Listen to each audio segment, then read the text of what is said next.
चलतु बनैबा राबिड़ी वाला रसमलाई जोटा कि दुकान ठारू आहरी अधिका टेस्टी लगे जहाँ कि आपण घरे गोटे घंटार प्रस्तुत करें। नमस्कार, मु तनुश्री आपण मानक स्वागत करुच्ची मो यूट्यूब चैनल रोषेईशाला को। यही राबिड़ी वाला रसमलाई बनवाई गोटे कड़े नहीं से गोटे लिटर क्षीर नहीं एपटे आउ गोटे कड़े नहीं से आउ गोटे लिटर क्षीर नहीं गोटे पटे क्षीर रु आमे छेना प्रस्तुत करवा आउ गोटे पटे क्षीर ताको आमे राबिड़ी प्रस्तुत करवा रसमलाई पई मलाई। गोटे पट क्षीर टिके फुटी गला परे सेतिरे आपण लेंबु रस पकांतु कि विनेगार पकांतु कि छेना पानी जदि थियो पकांतु ताको पकेकी सेतिरे छेना छिड़े नेबे। मु एडी विनेगार पकेकी ताको छेना छिड़े नै जे आ एपटे जो राबिड़ी कहतु कि मलाई प्रस्तुत करबा पई रखिचे क्षीरटा ताको धीमा आंच रे रखिबा आउ तार जो ऊपर मलाई गुड़ा बाहर ताको आमे साइड कर नौतबा।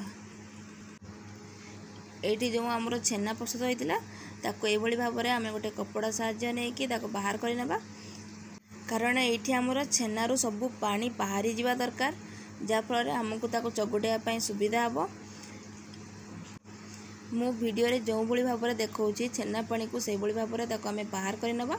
आ एठी छेना को आमे आउ थरे अलगा पानी रे 2-3 थर ताको आमे धुई नेबा, कारण मु एठी विनेगार पकेची तार बास्ना रहले टिके भलो आसीबनी फ्लेवर कि आपण घर जदी लेंबु रस पकेइथिबे ता बास्ना एमती चली जाय पय आ 2-3 थर एमती धुई नेबे। तापर ताको भलो भाबरे एमती चिपुड़ी नेबे। एठी छेना को आमे किछि समय ठंडा हबा पय छाडी देबा। ठंडा हैला परे ताको जाय कि आमे चगुटी नेबा।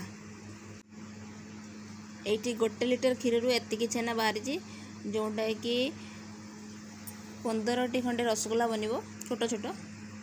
एठी छेना को आमे सेते पर्यंत दळिबा जेते पर्यंत कि छेना रु तार तेलिया अंश बाहर नथिबो आ सेटा कि अटा कि मैदा भलिया पूरा सॉफ्ट हो जाय नथिबो।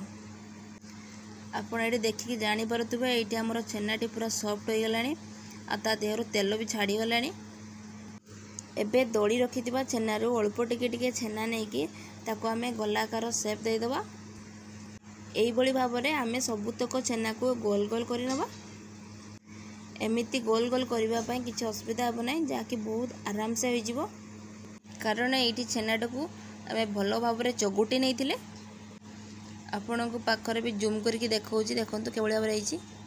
एपटे जो राबिड़ी कहतु कि मलाई हवा पय क्षीरटा बसैतिले ताको एमिति मझिरे मझिरे चलै नौतबा। एपटे पुणी आ गोटे कड़ाई बसै नैची सेतिरे पानी देइची आ पानी रे अल्प टिके चीनी दे नबा आ गुजराती 2-4टा ताको छेंचिकी पकई दबा। आपण एठी पानी रे जते कम चीनी चाहे दे परिबे, जते बेसी चाहे दे परिबे, आपनको हिसाब रे केते मीठा खाइबे से हिसाब रे देबे। कम देले ता टिके अधिका टेस्टी लागिवो।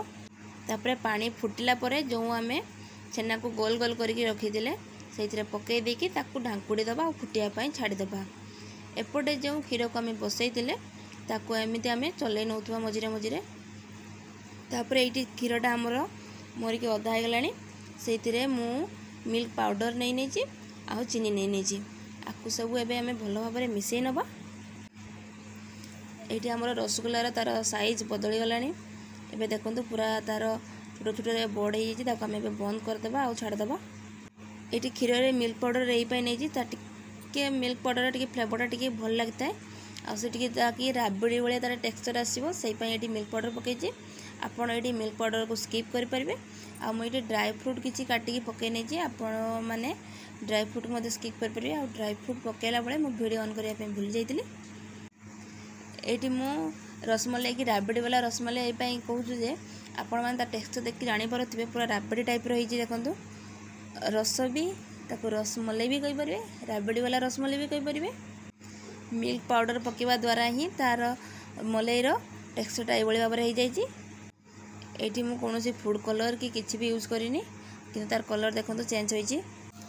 आपण माने भी एमिति घरे बहुत सहज रे बनै खाई परिबे, बनै पे किछि भी कष्ट नाही।